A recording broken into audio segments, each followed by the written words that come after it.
Salutare, dragilor! Am plecat spre Sibiu și eu m-am hotărât să fac un popas într-un loc frumos și foarte cunoscut. Ghiciți voi care este acest loc!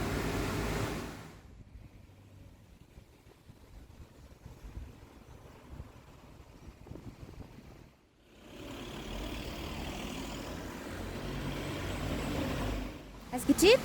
Nu? Hai că era ușor! Ta-da! Da, am vrut doar să iau puțin aer, că am ceva rău de mișcare și mi-a fost un pic rău, dar nu vom merge acum la Peleș. Dacă vă doriți asta, ne puteți lăsa în comentarii și poate cu altă ocazie o să o facem, dar nu acum. Astăzi avem o țintă sigură, mergem la Sibiu, în căsuța din copac, abia aștept!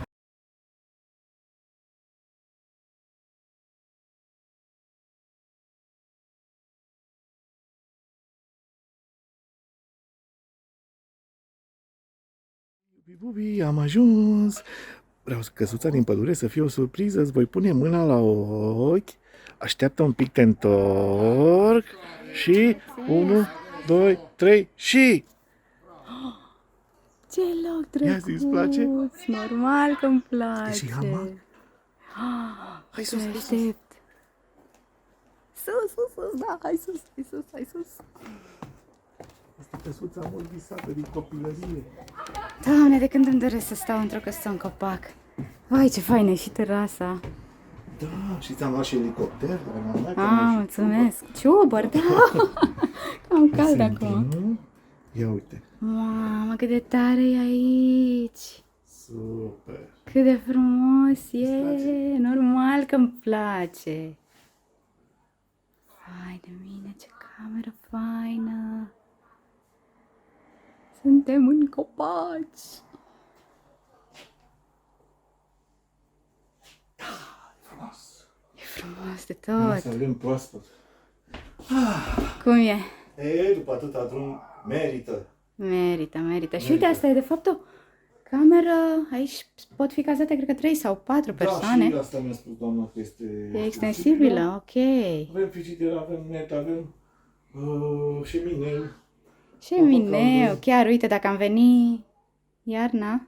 Da. De Și am fain, înțeles doamne, că apa superb de piscină aici. este încălzită. Și costumele de baie? Cred că le-am uitat.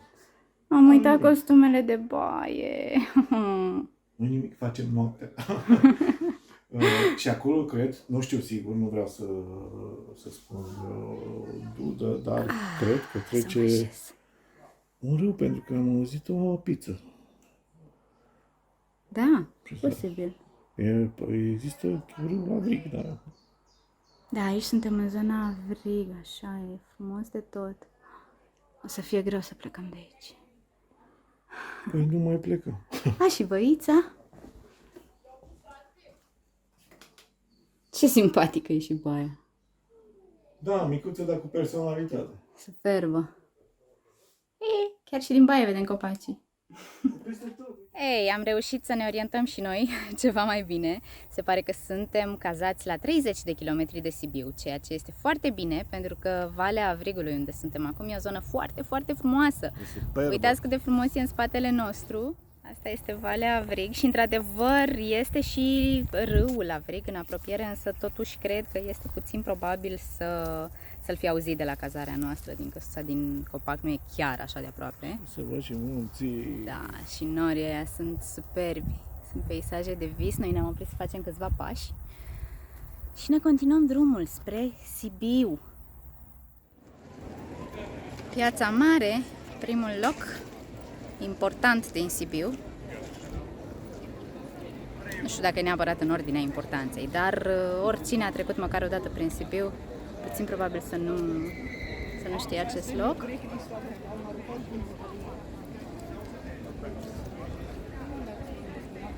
Renumit în primul rând pentru arhitectura pe care o păstrează aceste construcții minunate,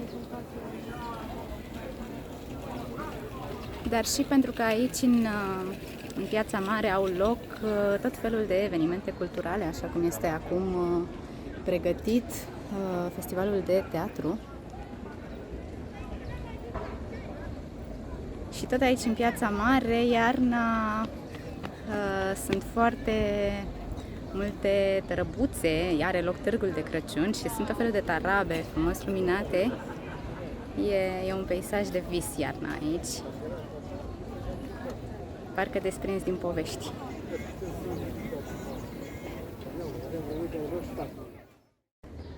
Sibiul este un oraș cu adevărat splendid. În viziunea mea este unul din cele mai frumoase orașe ale României. Are o istorie foarte interesantă, se știe, este bine cunoscut faptul că el a fost colonizat de sași în jurul secolului XII. El a fost capitala Transilvaniei, principat ce făcea parte din Imperiul Habsburgic și, bineînțeles, influențele se pot remarca și astăzi, în primul rând, pe arhitectura orașului. Iar aici, în Piața Mare, s-au întâmplat extrem de multe lucruri. În primul rând, Sibiul a fost un important centru comercial. A existat aici, în jurul anului 1500, și un stâlp, așa numitul stâlp al infamiei, pe care erau legați cei care comiteau fără de legi, și chiar și o spânzurătoare, care a fost înlăturată vreo 200-300 de ani mai târziu. Așadar, merită să citiți câte ceva despre acest oraș. E bine să știți că Turnul Sfatului poate fi vizitat, costă câțiva lei biletul și puteți să priviți Sibiul de sus, oferă niște priveliști absolut minunate. Foarte multe clădiri încărcate de istorie. Da, asta este Palatul Primăriei. Superbă construcție. Și aici, da, Biserica Iezuiților, nu? Da.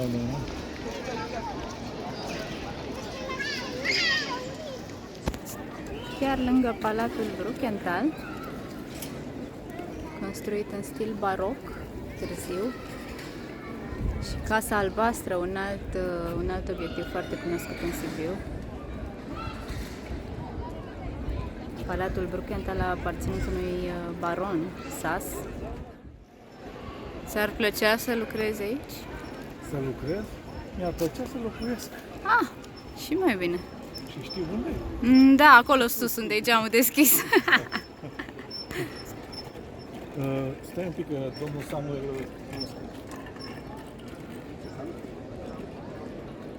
Da, puțin respect.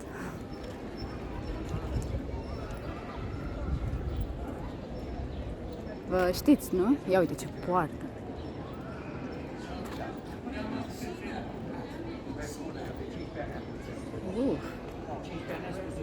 Fain. Mergem înainte? Înainte să fim cu soarele în față, ar trebui să luăm pe aici. Ok. O să nu ne încălzim prea rău și o luăm imediat în dreapta, în stânga, și ajungem tot în punctul ăsta. Trecem pe lângă aceasta. Frumoasă primărie.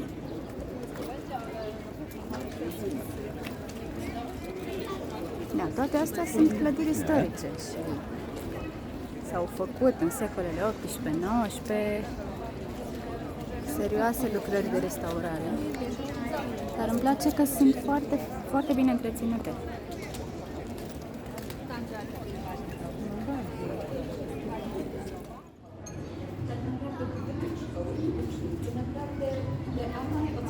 Sunteți un negustor?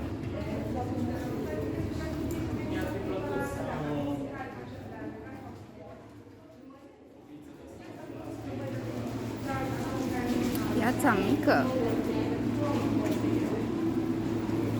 Pasajul scărilor.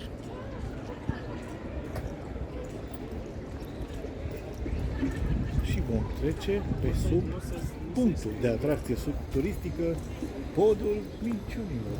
Ta-da!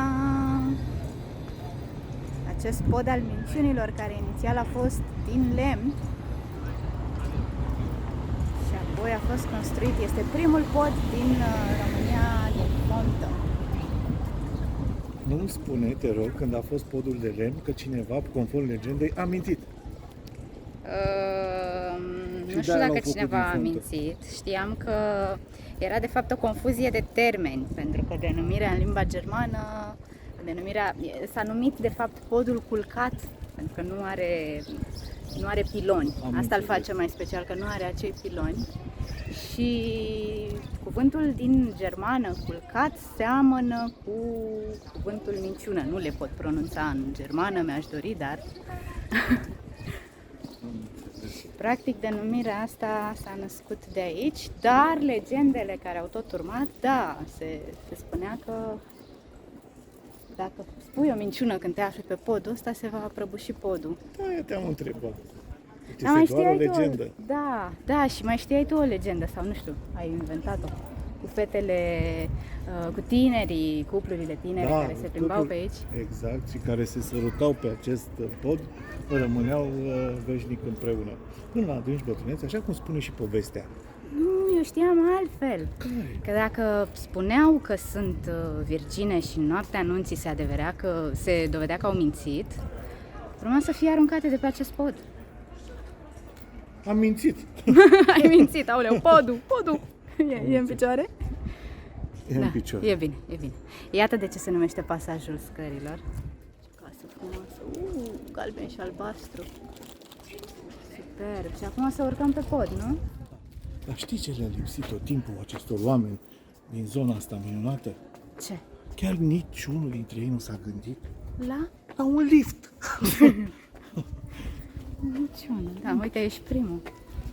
Da. Nu sunt așa multe.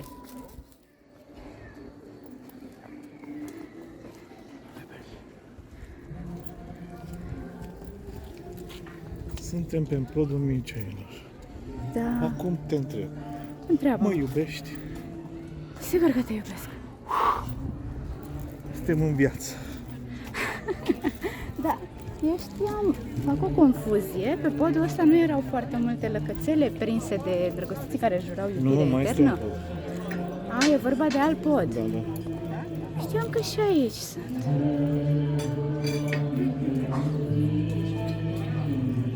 Uite, un act artistic.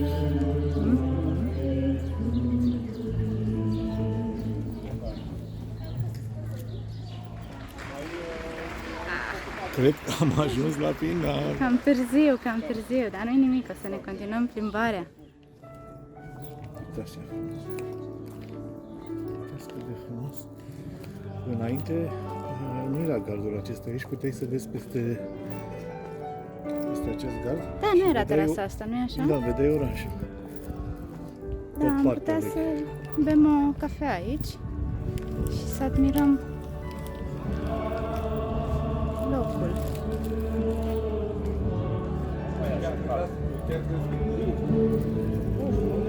Super. Uite cât de drăguște sunt.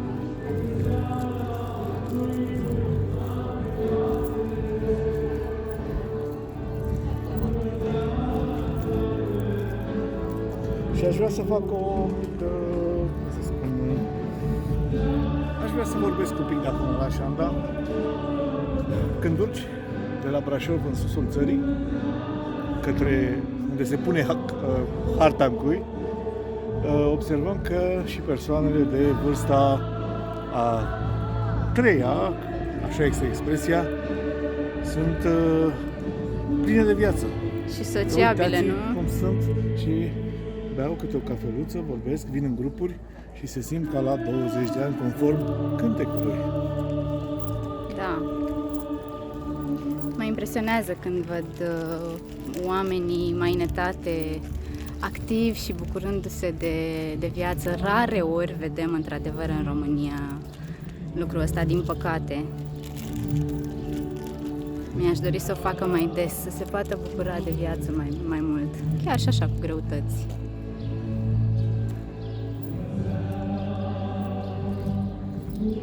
Ne-am așezat la o măsuță să bem un suc sau tu ce vrei.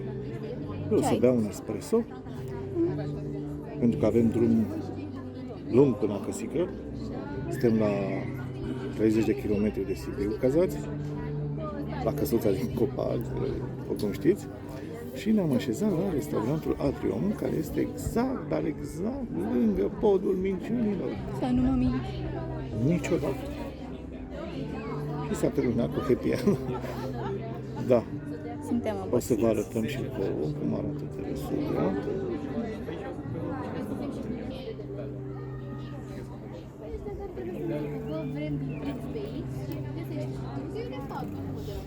Pardon. Un pian care funcționează pentru că l-am testat. Și de ce nu ne-ai cântat? Am încercat cu vocea, dar au fugit câțiva clienți. La pian, privirile au fost către mine țintuite și nu mi-am permis să le arăt arta degetelor mele.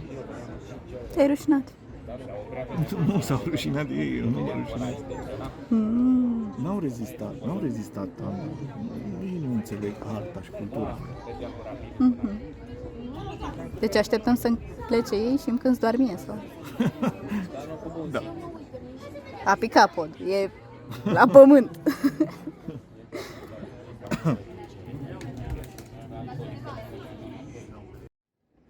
Ne aflăm în continuare în Piața Mică, admirăm arhitectura asta absolut perfectă, după părerea mea. Și aici sunt negustorii. Sibiul a fost încă din Evul Mediu un important centru comercial. Dar aici, în Piața Mică, în general s-au adunat măcelarii, erau foarte multe măcelării. Apoi au început să vină și croitori și apoi cizmari. Iar acum? Chinezi! Nu! Sunt tot felul de suveniruri, în parte locale, în parte handmade. Se vede că sunt Da, multe din ele sunt handmade, da.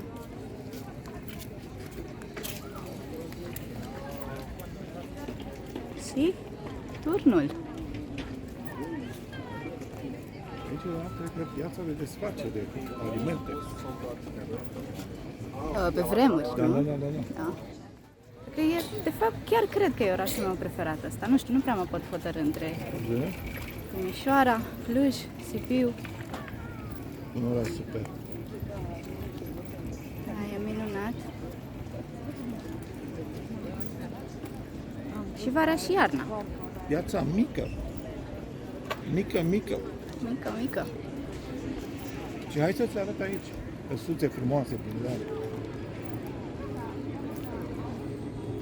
Le știu pentru că în fiecare an sunt aici aceste căsuțe și unul dintre ele, dar nu știu care o să observăm acum, face niște căsuțe în miniatură. Sper să mai fie.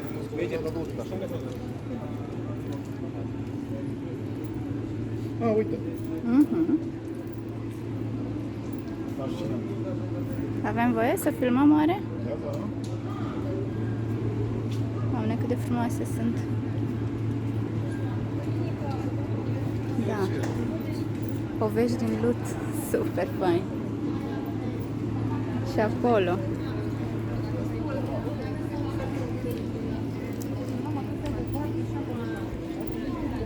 Artiști. Uite cât de frumos. Ți-au plăcut, iubita, căsuțele? Foarte frumoase, chiar foarte frumoase. Dar cred că îmi plac un pic mai mult picturile astea. De fapt, nu mă pot hotărî.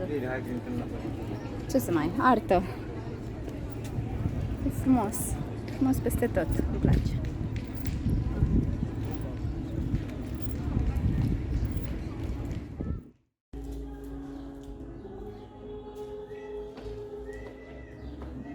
Bun sfat.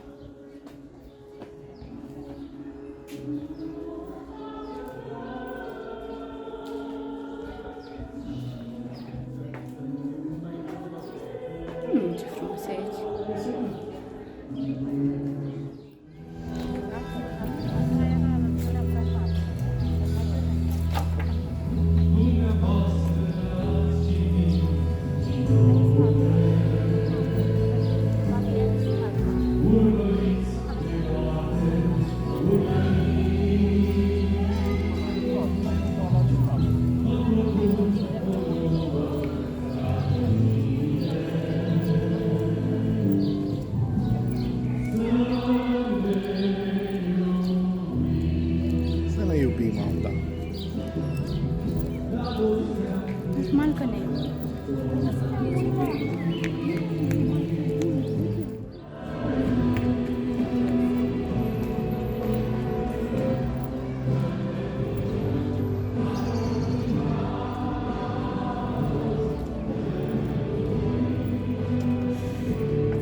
Zestrea, restaurant românesc în Sibiu.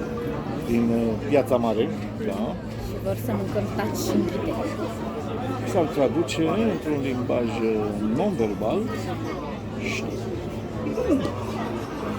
Asta înseamnă mămăligă cu brânză și smântână. Eu nu știu.